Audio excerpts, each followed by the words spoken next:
EMRS की तरफ से नोटिफिकेशन जारी हो चुका है, रिक्रूटमेंट नोटिस, और उसमें काफ़ी सारी टीचिंग पोस्ट हैं और नॉन टीचिंग पोस्ट हैं। आज की इस वीडियो में हम बात करेंगे पीजीटी यानी कि पोस्ट ग्रेजुएट टीचर के लिए। अगर आप ईएमआरएस पीजीटी के लिए अप्लाई कर रहे हैं तो आपके पास काफ़ी सारे डाउट्स हो सकते हैं। हालांकि डिटेल नोटिफिकेशन में सब दिया गया है, बट हम सिंप्लीफाइड लैंग्वेज में यहाँ पर आज की वीडियो में बात करने वाले हैं। जैसे कि नंबर ऑफ पोस्ट कितनी है, सब्जेक्ट वाइज पोस्ट सेग्रीगेशन कितना है, कौन से ग्रुप की पोस्ट है, क्या सैलरी रहेगी, कैसे आपको अप्लाई करना है, एलिजिबिलिटी क्या है, एजुकेशन क्या चाहिए, कितने परसेंटेज ऑफ मार्क्स चाहिए, एक्सपीरियंस रिक्वायर्ड है कि नहीं, एक्सपीरियंस को कोई प्रेफरेंस दी जाएगी कि नहीं, एग्जाम पैटर्न में बहुत बड़ा चेंज है तो उसके बारे में हम जानेंगे कि टीयर 1 टीयर 2 क्या है और टॉपिक वाइज सिलेबस क्या है, नेगेटिव मार्किंग है कि नहीं, आपका अगर पीजीटी सब्जेक्ट या फिर पीजीटी कंप्यूटर साइंस है तो उसमें क्या अलग से एलिजिबिलिटी है, वो सारी चीजें हम आज की इस वीडियो में बात करेंगे। साथ ही जानेंगे एज क्राइटेरिया के बारे में कि रिलैक्सेशन कितना है, एससी के लिए, एसटी के लिए, ओबीसी के लिए, पर्सन विद बेंचमार्क डिसेबिलिटी या फिर विमेन कैंडिडेट के लिए कितना एज लिमिट रहेगी, सारी चीजों के बारे में डिटेल में आज की इस वीडियो में हम बात करेंगे। तो इससे पहले अगर आप लोग इस चैनल पर नए हैं तो चैनल को सब्सक्राइब करके बेल आइकन को प्रेस कर लीजिए ताकि जैसे वीडियो अपलोड की जाती है उसकी नोटिफिकेशन आप सभी लोगों को मिल सके। तो एएमआरएस की तरफ से जो नोटिस जारी हुआ है फॉर द परमानेंट रिक्रूटमेंट, इसमें जो टोटल नंबर ऑफ पोस्ट हैं वो हैं 7267, और जिसमें से पीजीटी के लिए जो नंबर ऑफ पोस्ट हैं दैट इज 1460, यानी कि टोटल 1460 जो है ये पोस्ट हैं। इसमें आपकी लैंग्वेज भी है, डिफरेंट सब्जेक्ट्स भी है, कंप्यूटर साइंस भी है, सब है, वो डिस्कस करेंगे एक एक करके। इससे पहले अगर आप लोगों ने हमें सोशल मीडिया पर फॉलो नहीं किया तो आप हमें सोशल मीडिया पर फॉलो कर सकते हैं, वहां पर आपको सारी अपडेट्स मिल जाती है। और अगर आप तैयारी कर रहे हैं पीजीटी की तो अपनी डिटेल्स हमारे साथ शेयर कर सकते हैं। जैसे अपना नाम लिखेंगे, फॉर एग्जांपल अगर आपका नाम है मीनाक्षी तो मीनाक्षी लिखेंगे, स्पेस देके सिटी, स्पेस देके सिटी, जैसे दिल्ली है तो दिल्ली लिखेंगे, स्पेस देके ईएमआरएस पीजीटी, और उसके बाद जो भी आपका सब्जेक्ट है, हिस्ट्री है, हिंदी है, इंग्लिश है, वो आप यहाँ पर लिखेंगे और आप शेयर कर देंगे हमारे हेल्पलाइन नंबर 8447410108 पर, तो आपको सारी अपडेट्स जो है यहाँ पर मिल जाती है।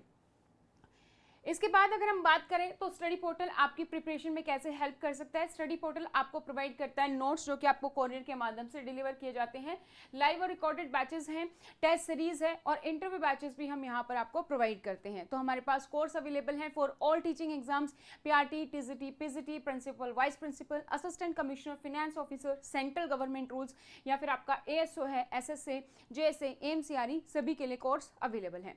अगर आप ईएमआरएस की तैयारी कर रहे हैं तो आप नोट्स ऑर्डर कर सकते हैं, पूरा का पूरा इसमें सिलेबस कवर होगा आपका, टीयर 1 टीयर 2 और टीयर 1 लेना है तो उसके अकॉर्डिंग भी आप कांटेक्ट कर सकते हैं।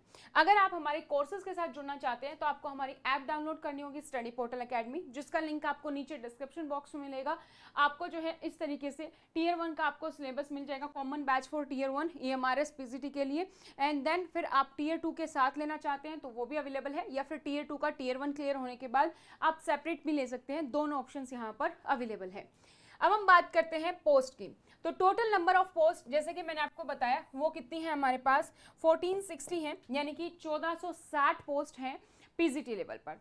अब इसका हम सेग्रीगेशन देख लेते हैं। सबसे पहले तो ये हमारी ग्रुप बी की पोस्ट है, ठीक है। लैंग्वेज वाइज अगर हम देखें, सब्जेक्ट वाइज अगर हम देखें यहाँ पर, तो सबसे पहले है इंग्लिश। इंग्लिश में आपकी जो टोटल पोस्ट है वो है आपकी 112 पोस्ट, यानी कि 112 पोस्ट है। सेग्रीगेशन आप यहाँ पर देख सकते हैं डिटेल में, मैं सेग्रीगेशन डिटेल में नहीं जा रही हूँ, मैं यहाँ तक आपको बता देती हूँ, ठीक है। जैसे इसमें है ये अनरिजर्व कैटेगरी है 47, जनरल कैंडिडेट्स, ईडब्ल्यूएस के लिए 11 है, ओबीसी के लिए 30 है, एससी के लिए 16, एसटी के लिए 8। तो ये सेग्रीगेशन आप डिटेल में देख सकते हैं नोटिफिकेशन में, इसमें कोई समझने वाली बड़ी बात है नहीं, वो आप इजीली यहाँ पर देख पाएंगे। हिंदी के लिए जो टोटल पोस्ट है वो है आपकी 81 पोस्ट है। उसके बाद आ जाता है मैथमेटिक्स। मैथमेटिक्स में आपकी जो है 134 पोस्ट है। देन है केमिस्ट्री। केमिस्ट्री में आपका 169 पोस्ट है। फिजिक्स में आपकी 198 पोस्ट है। बायोलॉजी में आपकी 99 पोस्ट है। हिस्ट्री में आपकी 140 पोस्ट है। ज्योग्राफी में आपकी है 98 पोस्ट। कॉमर्स में आपके पास है 120 पोस्ट। इकोनॉमिक्स में है आपके पास 155 पोस्ट। कंप्यूटर साइंस में है आपके पास टोटल 154 पोस्ट। तो ये टोटल नंबर ऑफ पोस्ट जो है यहाँ पर है आपका 1460 पोस्ट है, जिसमें रिजर्व अनरिजर्व कैटेगरी के लिए टोटल 611 पोस्ट है। ईडब्ल्यूएस के लिए 141, ओबीसी के लिए 388 और एससी के लिए 215 और 105 है एसटी के लिए। तो ये मैंने आपकी सारी पोस्ट बता दी है। इसमें हर एक सब्जेक्ट के बारे में हम जानेंगे कि आपकी क्वालिफिकेशन क्या होनी चाहिए, इंग्लिश के लिए, हिंदी के लिए, बायोलॉजी के लिए, कंप्यूटर साइंस के लिए, हर एक चीज़ डिस्कस करने वाले हैं। तो फॉर्म की जो लास्ट डेट है, सबसे पहले वो आपको पता होना चाहिए, 23 अक्टूबर तक फॉर्म की लास्ट डेट है। तो अपना फॉर्म जो है आप अभी से फिल कर लीजिए। ऑनलाइन एप्लीकेशन स्टार्ट हो चुकी है, लास्ट डेट है 23 अक्टूबर, उसका वेट आपको नहीं करना है, तो फॉर्म आप फिल कर सकते हैं। फॉर्म जब आप फिल कर रहे हैं तो एप्लीकेशन फीस पता होनी चाहिए। अगर आप फीमेल हैं या आप एससी कैटेगरी से हैं, एसटी कैटेगरी से हैं, पर्सन विद बेंचमार्क डिसेबिलिटी हैं, तो आपके लिए जो फीस है वो यहाँ पर 0 रहेगी फॉर द पीजीटी पोस्ट। लेकिन आपको प्रोसेसिंग फीस देनी होगी जो आपकी 500 है, यानी कि आपकी जो टोटल पेमेंट होगी वो 500 की होगी। लेकिन अगर आप मेल कैंडिडेट हैं और आप अनरिजर्व कैटेगरी से हैं या फिर आप ओबीसी कैटेगरी से हैं, तो आपके लिए जो पेमेंट रहेगी वो रहेगी 1500 प्लस इसमें आपकी जो है प्रोसेसिंग फीस होगी 500 की, तो टोटल 2000 रुपये आपकी पेमेंट हो जाती है फॉर द एप्लीकेशन फीस। तो अगर आप female, SC, ST, person with handicap है तो आपकी 0 फीस है, लेकिन प्रोसेसिंग फीस 500 है। और अगर आप मेल कैंडिडेट हैं अनरिजर्व ओबीसी कैटेगरी से, तो टोटल आपको पे करना होगा 2500। ग्रुप बी की हमारी पोस्ट है, पे लेवल है हमारे पास 8, तो पे लेवल 8 पे आपकी जो बेसिक पे रेंज करती है वो करती है 47,600 से 1,51,100 तक। और इस पे लेवल में आपको जो बेसिक पे है ये आपकी, इसके साथ आपके जो भी अलाउंसेस हैं वो आपको मिलते हैं, ठीक है, जैसे टीए है, एचआरए है, डीए है, वो सब चीज़ें आपकी मिलती हैं। साथ ही जो है आपको 10% ऑफ द बेसिक पे जो है यहाँ पर मिलेगा स्पेशल पे के तौर पर, वो भी एमआरएस के नोटिफिकेशन में मेंशन है। तो जो भी रिटायरमेंट बेनिफिट्स हैं वो सारे आपको यहाँ पर मिल जाते हैं, तो ये आपके लिए बेनिफिशियल रहेगा। अब हम बात करते हैं एलिजिबिलिटी की। अगर आप अप्लाई कर रहे हैं तो एलिजिबिलिटी क्या होनी चाहिए, एज, एजुकेशन, क्वालिफिकेशन, वो सारी चीज़ें हम देख लेते हैं। सबसे पहले हम बात करते हैं आपकी क्वालिफिकेशन, यानी कि अगर आप पीजीटी के लिए अप्लाई कर रहे हैं तो क्या एजुकेशन आपकी होनी चाहिए। आपके पास इंटीग्रेटेड पोस्ट ग्रेजुएट डिग्री हो सकती है या फिर उसके साथ साथ आपकी जो है बीएड होना चाहिए। तो integrated post graduate degree plus including जिसमें बीएड किया हो, ऐसी पोस्ट ग्रेजुएट डिग्री हो तो वहाँ पर आपके मार्क्स होने चाहिए 50%, तो आप अप्लाई कर सकते हैं। या सिंपल भाषा में बात करें तो आपके पास मास्टर डिग्री होनी चाहिए जिसमें आपके कम से कम 50% मार्क्स होने चाहिए एग्रीगेट इन द सब्जेक्ट जो कंसर्न है उसमें, या फिर उसके साथ आपकी बीएड डिग्री होनी चाहिए, या आपने 3 इयर्स की इंटीग्रेटेड बीएड एमएड किया हो, या 4 ईयर की इंटीग्रेटेड ग्रेजुएट डिग्री हो विद बीएड 50% मार्क के साथ, तो आप अप्लाई कर सकते हैं। सिंपल भाषा में बात करते हैं एजुकेशन की, तो आपकी जो है मास्टर्स होनी चाहिए, 50% मार्क्स इसमें होनी चाहिए, प्लस आपकी बीएड होनी चाहिए जिसमें कि अगेन आपके 50% मार्क्स होने चाहिए। अगर आपने इंटीग्रेटेड डिग्री की है कोई भी जिसके साथ बीएड कंपोनेंट है तो भी आपके 50% मार्क्स यहाँ पर कंपल्सरी हैं अप्लाई करने के लिए। नेक्स्ट हमारे पास आता है कि अगर यहाँ पर अगर हम बात करें तो क्या कोई एक्सपीरियंस रिक्वायर है, तो नहीं, पीजीटी के लिए कोई एक्सपीरियंस यहाँ पर रिक्वायर नहीं है। आपकी अगर एजुकेशन क्वालिफिकेशन है मास्टर्स प्लस बीएड 50% मार्क्स के साथ, तो आप अप्लाई कर सकते हैं। लेकिन डिजायरेबल है कि अगर आपके पास एक्सपीरियंस है तो आपको बेनिफिट दिया जाएगा। अगर आपके पास टीजीटी का एक्सपीरियंस है कंसर्न सब्जेक्ट में, जैसे कि अगर हिस्ट्री के लिए अप्लाई करें तो आपका टीजीटी सोशल साइंस का एक्सपीरियंस है, फिजिक्स, केमिस्ट्री, बायो के लिए अप्लाई करें तो टीजीटी साइंस का एक्सपीरियंस है, तो आपको प्रेफरेंस दी जाएगी और कैंडिडेट्स के मुकाबले। लेकिन एक्सपीरियंस मैंडेटरी नहीं है, अगर आप फ्रेशर हैं तो आप अप्लाई कर सकते हैं। इसके साथ ही अगर आपके पास रेजिडेंशियल स्कूल का एक्सपीरियंस है तो वो भी आपको प्रेफरेंस दी जाएगी, बट मैंडेटरी नहीं है। नेक्स्ट, आपके पास अगर नॉलेज कंप्यूटर एप्लीकेशन है, आपके पास थोड़ा बहुत कंप्यूटर आता है, प्रेफरेंस दी जाएगी, मैंडेटरी नहीं है। नाउ अब किस सब्जेक्ट में आपकी मास्टर जो है वो होनी चाहिए उसके ऊपर बात करते हैं।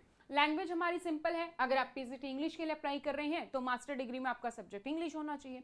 अगर आप पीजीटी हिंदी के लिए अप्लाई कर रहे हैं तो मास्टर डिग्री में आपका सब्जेक्ट हिंदी होना चाहिए। नेक्स्ट है फिजिक्स, अगर आप पीजीटी फिजिक्स के लिए अप्लाई कर रहे हैं तो आपका जो है फिजिक्स में या फिर कोई भी स्पेशलाइजेशन जो फिजिक्स में आपने फिजिक्स पढ़ी हो ग्रेजुएशन लेवल तक और आपकी स्पेशलाइजेशन फिजिक्स में हो तो आप अप्लाई कर सकते हैं। इसी तरीके से आप अगर पीजीटी केमिस्ट्री के लिए अप्लाई कर रहे हैं तो आपने केमिस्ट्री में या कोई भी केमिस्ट्री की स्पेशलाइजेशन में आपने पढ़ा हो, केमिस्ट्री आपकी ग्रेजुएशन लेवल तक हो, तो आप यहाँ पर अप्लाई कर सकते हैं। नेक्स्ट हमारे पास आ जाता है पीजीटी मैथमेटिक्स।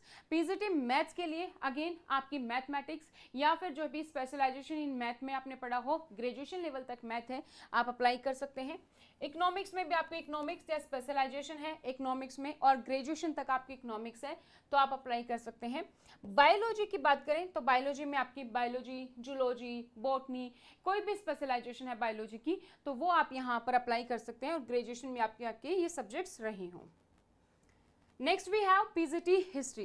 पीजीटी हिस्ट्री में भी आपने ग्रेजुएशन लेवल तक हिस्ट्री पढ़ी हो और मास्टर्स में आपकी हिस्ट्री कोई भी स्पेशलाइजेशन सब्जेक्ट हो हिस्ट्री का तो आप यहाँ पर अप्लाई कर सकते हैं। पीजीटी ज्योग्राफी की बात करें तो आपकी ज्योग्राफी होनी चाहिए, स्पेशलाइजेशन है आपकी ज्योग्राफी में और आपने ग्रेजुएशन तक ज्योग्राफी पढ़ी है तो आप अप्लाई कर सकते हैं। Same with the commerce. Commerce आपका जो कैंडिडेट्स है वो जिसने कि अकाउंटेंसी और बिजनेस स्टडीज ग्रेजुएशन लेवल पर पढ़ी है और जो है यहाँ पर उसकी कॉमर्स स्पेशलाइजेशन है।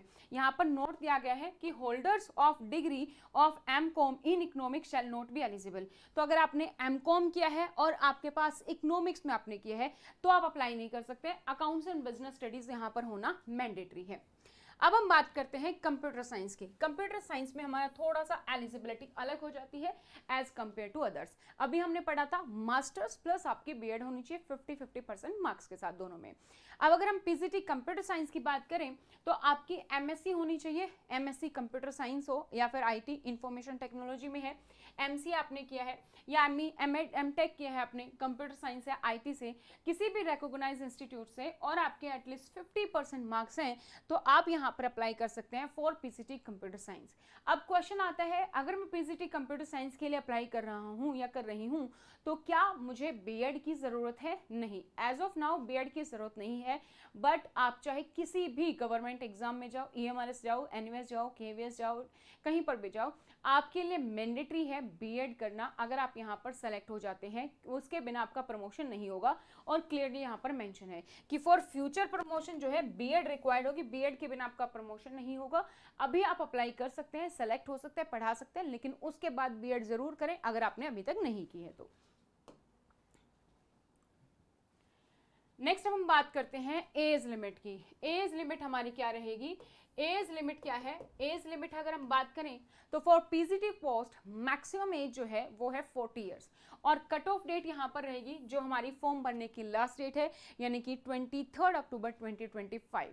तो ईएमआरएस पीजीटी के लिए एज लिमिट क्या है आपकी? मैक्सिमम एज 40 इयर्स है। अब हम कैटेगरी वाइज अगर देखें तो जनरल कैटेगरी में यानी कि अनरिजर्व कैटेगरी में कोई रिलैक्सेशन नहीं होता है तो यहाँ पर आपकी जो रहेगी एज वो रहेगी 40 इयर्स ही। ओबीसी कैटेगरी की अगर हम बात करें तो ओबीसी कैटेगरी में 3 इयर्स का एज रिलैक्सेशन मिलता है तो 40 + 3 43 इयर्स तक आप अप्लाई कर सकते हैं। SC ST कैटेगरी पर अगर हम आए तो SC ST कैटेगरी में शेड्यूल कास्ट और शेड्यूल ट्राइब में 5 ईयर का एज रिलैक्सेशन मिलता है फ्रॉम द गवर्नमेंट तो आप 45 ईयर तक यहाँ पर अप्लाई कर सकते हैं। विमेन कैंडिडेट हैं तो आपके लिए 10 इयर्स एक्स्ट्रा रिलैक्सेशन है तो 40 + 50 हो जाएगा। ओबीसी के लिए 53 एंड SC ST के लिए 55 हो जाएगा। इसी तरीके से अगर आप ईएमआरएस अप्लाई एम्प्लॉय हैं तो 55 ईयर तक अप्लाई कर सकते हैं। सेंट्रल गवर्नमेंट एम्प्लॉय हैं तो वहां पर आपको 3 साल का रिलैक्सेशन मिलता है तो 53 तक आप अप्लाई कर सकते हैं। पर्सन विद बेंचमार्क डिसेबिलिटी है तो आपका 10 इयर्स का 10 साल का रिलैक्सेशन है तो आप 50 की एज तक अप्लाई कर सकते हैं। पर्सन विद बेंचमार्क के साथ ओबीसी भी है तो 3 साल का रिलैक्सेशन और जुड़ जाएगा 53 आ जाएगा। Person with benchmark plus SC ST है तो 55 हो जाएगा। सेम विद विमेन के लिए 50 विमेन प्लस ओबीसी है प्लस SC ST है तो इतना हमारा रहेगा। मैक्सिमम एज रिलैक्सेशन आपका चाहे आप कितने भी रिलैक्सेशन कंबाइन कर लो मैक्सिमम आपका कितना हो सकता है? 55 हो सकता है। सो ये रिलैक्सेशन यहाँ पर दिया गया है, आप यहाँ पर देख सकते हैं। अब हम बात करते हैं कि हमारा सिलेबस क्या रहेगा, एग्जाम पैटर्न क्या रहेगा, कैसे सिलेक्शन प्रोसेस होगा, इंटरव्यू है कि नहीं, उसके बारे में बात करते हैं। लेकिन उससे पहले मैं आपको फिर से याद दिला दूं, अगर आप लोगों ने हमें सोशल मीडिया पर फॉलो नहीं किया तो आप वहां पर हमें फॉलो कर सकते हैं। अपनी डिटेल्स हमारे साथ आप हमें व्हाट्सएप कर सकते हैं, आप नोट्स ऑर्डर कर सकते हैं, नोट्स अवेलेबल है। साथ ही साथ आप चाहें तो कोर्सेज ज्वाइन कर सकते हैं। उसके लिए आप हमारी ऐप डाउनलोड करेंगे स्टडी पोर्टल अकेडमी, जहां पर आपको पूरी डिटेल्स मिल जाएगी। इसके लिए रिकॉर्डेड बैच अवेलेबल है for tier 1 separate, for tier 1 tier 2 भी अवेलेबल है, वो आप ज्वाइन कर सकते हैं। अब हम बात करते हैं एग्जाम पैटर्न की, यानी कि हमारा सिलेक्शन प्रोसेस क्या रहेगा, कितने क्वेश्चंस हैं, कितने मार्क्स होंगे, क्या मोड रहेगा, पेन एंड पेपर है कि ऑनलाइन है, MCQ क्या रहेगा, वो सारी चीज़ें हम यहाँ पर हम देखते हैं। सो एग्जाम पैटर्न की अगर हम बात करें तो हमारे 2 टीयर में एग्जाम अब की बार होने वाला है। टीयर 1 जो हमारा एग्जाम होगा वो प्रीलिमिनरी एग्जाम होगा, यानी कि वो आपको क्वालिफाइंग एग्जाम है, उसके मार्क्स आपकी मेरिट में नहीं जुड़ेंगे।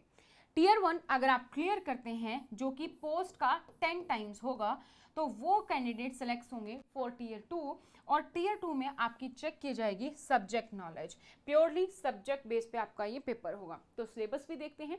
सबसे पहले हम बात करते हैं एग्जाम पैटर्न की। तो टीयर 1 में हमारा क्या है, क्वालिफाइंग एग्जाम है, जिसको आप बोल सकते हो प्री है आपका, फिर मेंस होगा।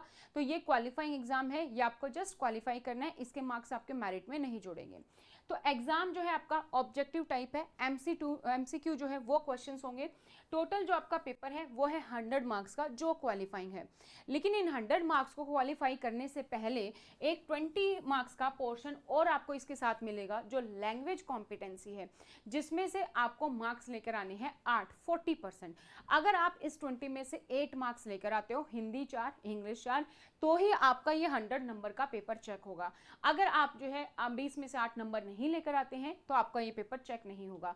क्वालिफाइंग इस 100 मार्क्स के बेसिस पर देखेंगे, ये 100 मार्क्स इन 20 मार्क्स के बेसिस पर क्वालिफाइंग चेक किया जाएगा। ठीक है, तो 100 क्वेश्चंस 100 मार्क्स के, इसी तरीके से लैंग्वेज कॉम्पिटेंसी 20 क्वेश्चंस 20 मार्क्स के रहेंगे। ठीक है, टोटल टाइम आपको मिलेगा, ये सारा आपका एक ही पेपर में होगा, तो टोटल टाइम सबके लिए होगा 2.5 आवर, यानी कि 2 आवर्स 30 मिनट रहेगा। पेपर का मोड कैसा रहेगा, pen and paper based offline paper रहेगा। यहाँ पर आपका नेगेटिव मार्किंग की बात करें तो नेगेटिव मार्किंग होगी यहाँ पर 1/3। तो जो मैंने आपको बताया सिलेबस, सबसे पहले आपका जर्नल अवेयरनेस होगा टीयर 1 में, जिसमें 10 क्वेश्चंस आपको देखने को मिलेंगे, और ये जो है आपके 10 मार्क्स के रहेंगे। देन हमारे पास आ जाता है रीजनिंग एबिलिटी। रीजनिंग एबिलिटी की अगर हम बात करें तो रीजनिंग एबिलिटी में हमारे पास 15 क्वेश्चंस होंगे और 15 मार्क्स के होंगे। ठीक है, देन है नॉलेज ऑफ आईसीटी कंप्यूटर, आपका 15 क्वेश्चंस 15 मार्क्स के होंगे। देन हमारा जाता है टीचिंग एप्टीट्यूड, 30 क्वेश्चंस 30 मार्क्स के होंगे। देन है आपकी डोमेन नॉलेज, जिसमें आपके 2 पोर्शन है। A is the experiential activity based pedagogy and case study based question होंगे। तो आपकी सब्जेक्ट की पेडागोजी और केस स्टडी बेस्ड क्वेश्चन जो होंगे वो आपके होंगे 20 क्वेश्चंस 20 मार्क्स के, और 10 क्वेश्चन आपके रहेंगे आपकी एनईपी 2020 से, नेशनल एजुकेशन पॉलिसी से 10 क्वेश्चन आपके 10 मार्क्स के यहाँ पर रहेंगे।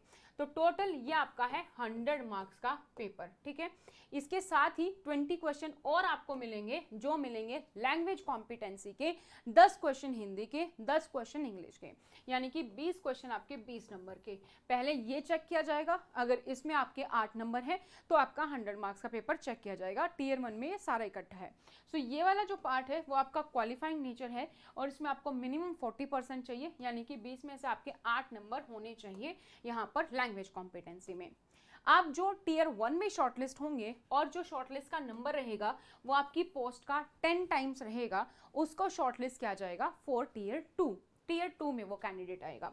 अब टीयर 2 का जो पेपर फॉर्मेट है वो हमारा क्या है, वो है हमारा ऑब्जेक्टिव प्लस डिस्क्रिप्टिव, यानी कि एमसीक्यू क्वेश्चन भी है, आपको ऑप्शन सेलेक्ट करना है, प्लस डिस्क्रिप्टिव भी है, आंसर राइटिंग जिसमें होगी। ठीक है, सो टोटल क्वेश्चंस कितने होंगे, ऑब्जेक्टिव जो क्वेश्चंस होंगे वो होंगे 40 क्वेश्चंस 40 मार्क्स के, यानी कि एक क्वेश्चन आपका 1 नंबर का। लेकिन अगर हम डिस्क्रिप्टिव की बात करें तो वहां पर आपके 15 क्वेश्चन है और 60 मार्क्स के हैं, यानी कि एक क्वेश्चन आपका 4 नंबर का है, ये हम मान के चल सकते हैं, तो हमारा 60 मार्क्स का है। तो टोटल ड्यूरेशन इसके लिए आपको मिलेगी 3 आवर्स की। ये भी आपका pen and paper based paper होगा। ठीक है, ऑफलाइन मोड में ही होगा, और एमसीक्यू में नेगेटिव मार्किंग रहेगी 1/3। तो ये है आपका टीयर 2। टीयर 2 में क्या सिलेबस रहेगा, कौन कौन से जहाँ से टॉपिक्स आएंगे, तो ये आपका जो है टीयर 2 वो आपका होगा सब्जेक्ट स्पेसिफिक। तो जो भी आपका सब्जेक्ट है ना वहाँ से आपका आएगा, जैसे हिंदी है तो हिंदी से आएगा, इंग्लिश है तो इंग्लिश का सब्जेक्ट का सिलेबस दिया गया है, कंप्यूटर साइंस है तो उसका सिलेबस, वहाँ से आपके 100 जो है टोटल जो है आपका 100 मार्क्स का होगा, 40 एमसीक्यू 40 मार्क्स के, 15 सब्जेक्टिव 60 मार्क्स के। अब मेरिट कैसे बनेगी, मेरिट जो है पोस्ट के लिए वो बनेगी on the basis of tier 2। Tier 2 में आप कैसा परफॉर्म करते हैं, क्या मार्क्स है, उसके बेसिस पर जो है कट ऑफ कितना जाता है, उसके बेसिस पर मेरिट बनेगी। इंटरव्यू होगा नहीं होगा, कोई इंटरव्यू नहीं है, सिर्फ और सिर्फ रिटन एग्जाम के बेसिस पर ही आपका सिलेक्शन होगा। सो टीयर 2 वाला सब्जेक्ट स्पेसिफिक उस पर आपको फोकस करना है, लेकिन उससे पहले आपको टीयर 1 क्लियर करना है। ठीक है, नाउ हमने एग्जाम पैटर्न देख लिया, हमने सेक्शन देख लिए, अब हम बात करते हैं सिलेबस की। तो सिलेबस हम यहाँ पर अभी टीयर 1 का देखेंगे, क्योंकि टीयर 2 का सबका एक साथ देखेंगे तो बहुत डिटेल में हो जाएगा। टीयर 1 हमें पहले क्लियर करना है वैसे भी, तो टीयर 1 के सिलेबस की बात करते हैं टॉपिक वाइज कि क्या क्या सिलेबस रहेगा। सो टीयर 1 में हमने ये बात की कि ये हमारा 100 नंबर का है, प्लस इसके साथ हमारी लैंग्वेज भी है जो हमारा 20 नंबर का है। तो सबसे पहला आपका आ जाता है जनरल अवेयरनेस। जनरल अवेयरनेस आपको जीके पढ़नी है, करंट अफेयर्स आपको देखनी है, ठीक है, जो कि स्पेशली आपको फोकस करना है एजुकेशन फील्ड में कौन सी न्यूज़ है, बाकी भी करंट अफेयर सारी आपको पढ़नी है, ठीक है, वो सारी चीज़ें आपको देखनी है। तो आप लूसेंट वगैरह ले सकते हो फॉर द जीके, या फिर करंट अफेयर के लिए आप जो है कोई मैगजीन्स ले सकते हो, उससे भी आप देख सकते हो। नेक्स्ट हमारे पास है रीजनिंग एबिलिटी। रीजनिंग का जो हमारा सिलेबस रहेगा वो बेसिक जो रीजनिंग होती है आपकी, puzzles, seating arrangement, data sufficiency, statement based question होंगे, verbal reasoning, inequality, blood relations, sequence and series, direction test, assertion and reasoning, Venn diagrams, ये आपका रहेगा रीजनिंग के टॉपिक्स जो आपको कवर करने, बेसिक रीजनिंग है। देन हमारे पास आ जाता है नॉलेज ऑफ आईसीटी, यानी कि computer information and communication technology. इसमें आपका फंडामेंटल ऑफ कंप्यूटर सिस्टम हो गया, बेसिक्स ऑफ ऑपरेटिंग सिस्टम है, MS office, keyboard shortcuts and their use, important computer terms and abbreviation, computer network, cyber security, internet, ये सारी चीज़ें आपकी आ जाएंगी इसमें नॉलेज ऑफ आईसीटी में। देन हमारे पास लैंग्वेज पोर्शन की अगर हम बात करें इंग्लिश और हिंदी की, तो लैंग्वेज में आपका क्या देखा जाता है, एक पैसेज होगा प्लस आपके जो है ग्रामर होगी, तो वही यहाँ पर आपका होगा कि verb, tense, voice, subject verb agreement, articles, comprehension, fill in the blanks, adverb, error correction, sentence rearrangement, unseen passage, vocabulary, antonym, synonym, grammar, idiom, phrases, ये सारा आपका रहेगा इंग्लिश में। हिंदी में भी ठीक इसी तरीके से व्याकरण और एक आपका गद्यांश आपको देखने को मिल सकता है। तो संधि, समास, विलोम शब्द, पर्यायवाची शब्द, सामान्य अशुद्धियां, वाक्यों के लिए एक शब्द, मुहावरे, लोकोक्तियां, अपठित गद्यांश पर आधारित पर्सन, ये आपको मिलेगा आपके इस पोर्शन में जनरल हिंदी में। नेक्स्ट हमारा आता है टीचिंग एप्टीट्यूड। टीचिंग एप्टीट्यूड में आपका क्या सिलेबस रहेगा, टीचिंग एप्टीट्यूड में टीचिंग के बारे में क्या नेचर है, क्या टीएलएम्स होते हैं, क्या स्टाइल्स हैं, ठीक है, वो आपको पता होनी चाहिए। कैरेक्टरिस्टिक्स, ऑब्जेक्टिव क्या है, बेसिक रिक्वायरमेंट्स क्या हैं, लर्नर की क्या कैरेक्टरिस्टिक्स होती हैं, फैक्टर कौन कौन से हैं जो टीचिंग को अफेक्ट करते हैं, मेथड ऑफ टीचिंग क्या है, टीचिंग एड्स क्या होती हैं, इवेल्युएशन सिस्टम क्या होता है। So basically all around the teacher and learner वो आपको यहाँ पर कवर करना है। नेक्स्ट हमारे पास है डोमेन नॉलेज, जिसमें आपके दो पोर्शन है। First is the experiential activity based pedagogy question होगी and case study based question, किस तरीके से पढ़ाने, कोई सिचुएशन दे दी उसमें पूछ लिया कि किस तरीके से क्या होगा, वो सॉल्यूशंस आपके हो गए। और उसके साथ आपकी होगी नेशनल एजुकेशन पॉलिसी 2020। तो यहाँ पर मैंने आपको सारा क्लियर कर दिया है। एलिजिबिलिटी हमने बात कर लिया डिटेल में, एज के बारे में डिटेल में बात कर ली है, सिलेबस भी हमने टॉपिक वाइज देख लिया है। तो अब अपनी तैयारी आप शुरू कर सकते हैं। इस वीडियो को अपने दोस्तों के साथ शेयर कर सकते हैं जो भी पीसीटी की तैयारी कर रहे हैं, और नोट्स और क्लासेस के लिए डायरेक्टली आप हमारे हेल्पलाइन नंबर पर हमें कांटेक्ट कर सकते हैं 8447410108 पर। आप नोट्स के लिए ऑर्डर कर सकते हैं, साथ ही आप हमारी ऐप डाउनलोड कर सकते हैं फॉर द कोर्सेज, वहाँ पर आपको कोर्स मिल जाएगा जो है टीयर 1 का बैच अभी आप ले सकते हैं। जैसे आपका टीयर 1 सेलेक्ट होता है फिर आप टीयर 2 के लिए ज्वाइन कर सकते हैं, या फिर अगर आपके पास कंबाइन आपको चाहिए, जैसे फॉर एग्जाम्पल कॉमर्स यहाँ पर दिखाया गया है, टीयर 1 प्लस टीयर 2 दोनों के लिए भी बैच अवेलेबल है, आप अपनी चॉइस के अकॉर्डिंग चूज कर सकते हैं। तो आज की इस वीडियो में इतना ही, थैंक यू सो मच। फिर भी अगर आपका कोई भी किसी भी तरीके का डाउट है, कोई भी क्वेरी है, आप कमेंट सेक्शन में कमेंट कर सकते हैं, आपको रिप्लाई आ जाएगा। आज के लिए इतना ही, thank you so much, bye bye, take care.